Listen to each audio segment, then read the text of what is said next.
ជួបបង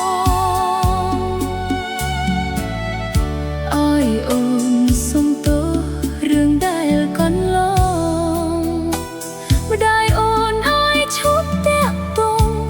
ព្រោះខ្លាចបងមិនគោរពប្រពៃណី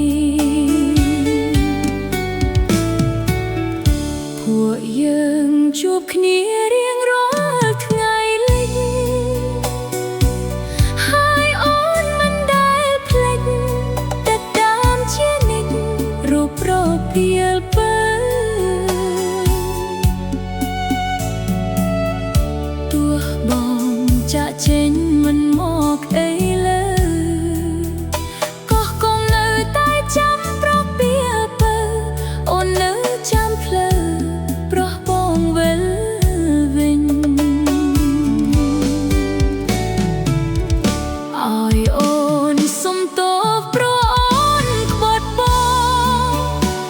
មិនទាន់ចាប់បរិញ្ញាផងម៉ែអូនបងខំអូនឲ្យរៀបការឲ្យបងចាក់ចេញទាំងចិត្តឈឺផ្សាក៏គង់នៅតែនឹកប្រោះជីវ៉ាបើជួបថ្ងៃណាជួយហៅអូនផង